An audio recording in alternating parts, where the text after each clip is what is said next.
together, God was reconciling the world to himself in Christ and entrusting to us the message of reconciliation. Hallelujah, hallelujah, hallelujah. The Lord be with you. And with your spirit. A reading from the Holy Gospel according to Matthew. Glory to you, O Lord. Jesus said to his disciples, "If your brother sins against you, go and tell him his fault between you and him alone. If he listens to you, you have won over your brother. If he does not listen, take one or two others along with you, so that every fact may be established on the testimony of 2 or 3 witnesses. If he refuses to listen to them, tell the church. If he refuses to listen even to the church, then treat him as you would a Gentile or a tax collector. Amen, I say to you, whatever you bind on earth shall be bound in heaven, and whatever you loose on earth shall be loosed in heaven. Again, amen, I say to you, if 2 of you agree on earth about anything for which they are to pray, it shall be granted to them by my heavenly Father. For where 2 or 3 are gathered together in my name, there am I in the midst of them." My dear friends, the Gospel of the Lord. Praise to you, Lord Jesus Christ. Good afternoon po sa inyong lahat. Today is for me a Marian Day, the Day of Mary. This morning, early morning, 5 a.m., I had my Mass with the Missionaries of Charity Sisters in Tayuman. And then 7:45, I had my Mass in Baclaran Church. And today, I have my Mass in our Mary Mother of Hope Chapel. And tonight, I will be going back to my parish for our novena masses, Our Lady of Assumption. Now, we're having our novena because this coming Friday, we are going to celebrate the solemnity of the Assumption of Mary. You are all invited. If you have time to visit our church, our little simple church, and celebrate with us the solemnity of Mary, we have 6 a.m., 12 noon, and 6 p.m. Mass with His Eminence, Jose Cardinal Advincula. Attend ho kayo ng misa, 6 p.m. Then after the Mass, mag-ingat po kayo pa uwi. Yun lang ang masasabi ko, no? We are having our novena masses, and tonight is our 8th day of our novena. We have invited parish priests of the different Jubilee churches in the Archdiocese. And the other day, we invited a priest from Makati, Salesian priest. And he shared with us this story about a Spanish priest who was assigned in Tondo years ago. At kahit Spanish siya, he can speak Tagalog, no? Kaya pa nagmamas siya Tagalog, especially for the children. Kinwento niya, dahil nga Spanish siya, and he really tried his best to speak in Tagalog for the children. Yun nga lang, imbes na sabihin niyang mga bata, ang tawag niya manggang bata, no? So, manggang bata, no? One time, nagmisa siya. Sabi niya, manggang bata, ano ang dapat gawin para makapunta sa langit? What do you have to do to go to heaven? Sabi ng mga bata, tumaas ang kamay. Magpakabait. Sabi ng pare, mali. So sabi ng isa, ako po, anong gagawin? Magpakabuti. Mali. Para makapunta sa langit, anong dapat gawin? Sabi ng isang bata, sumunod po sa nanay at tatay. Mali. Alam nyo, para makapunta kayo sa langit, ang dapat nyong gawin, mamatay. Mamatay. Kailangan nyong mamatay para makapunta sa langit.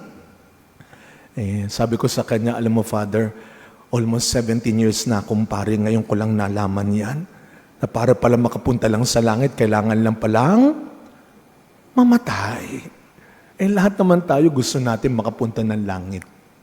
But I think, nung sinabi niyang kailangang mamatay, biblically speaking, death is not just a once-in-a-lifetime experience. Because every day, we have to experience death. We have to die. To die from oneself. To die from one's selfishness, greed, sinfulness. Ang mamatay araw-araw mula sa ating kasinungalingan, kayabangan, kadamutan, ang mamatay mula sa ating kasalanan araw-araw. And if there is one great sin na ang hirap i-give up, na ang hirap bitawan, ito yung kasalanan ng tinatawag nating one word, short word, but so powerful word, so great a sin that we cannot give up, and the sin of pride. Pride. Parang napakahirap bitawan ng kasalanang ito. Parang ang hirap kumawala sa kasalanang ito. Pride. Napakaganda ho ng first reading natin, simula pa kahapon, about the life of Moses. Kung babalikan niyo po kahapon, kung nagsimba kayo, nabasa ninyo yung first reading, it is so hard to become like Moses. First part of the reading yesterday, anong sabi ni Moses? I am now 120 years old, and I'm no longer able to move about freely. Simple lang. Anong sinasabi ni Moses? Matanda na ako. Hindi ko na kayang gawin ang dati. Diba? Yun lang nga, hindi natin magawa Ilang kaya sa inyo dito ang amin at kayang sabihing matanda na ako. Minsan pag tinatanong ko, ilang taon na po kayo? Secret. Anong secret? Puting-puting na ang buhok? Secret pa rin? It is so hard for us to accept, to admit, na hindi mo na kaya. Na hindi na ikaw. Na iba naman. That's why in our gospel today, Jesus is reminding us that salvation is not just about what you have done and what they have done, but what we have done. Yung tanggapin natin na hindi na tayo. Yung maging malaya tayo sa pride. At hayaan nating tanggapin, matutunan na ibang tao naman. To let go of the things na hindi na para sa atin, na hindi na sa'yo. Kaya nung sabi ng ating gospel, dapat matutunan natin. Huwag natin itinuturo lagi sa ibang tao. Sabi ng Panginoon, pag nagkasala sa iyo, ang kapatid mo, kausapin nyo na ikaw lang at siya. Pag hindi naniwala, tumawag ka ng iba. Pag hindi pa rin naniwala, you ask the church. At kapag hindi pa rin nakinig kahit sa simbahan, huwag mong papatulan. Minsan ang sinasabi natin, pasensyahan na lang tayo. No. I always remind this. Ang payo ng mabuting magulang ay hindi yung huwag kang uuwi nang umiiyak. Huwag kang magpapatalo. Ang payo ng mabuting magulang, anak, hindi kita pinalaking masama. Hindi kita pinalaking mali. Ang mali, patulan mo ng mali, mas mali ka. ang masama, patulan mo ng masama, mas masama ka. Kaya nung sabi ng Panginoon sa huling bahagi ng kanyang payo, then, wag mo nang patulan. Because in the end, it will always be between you and God anyway.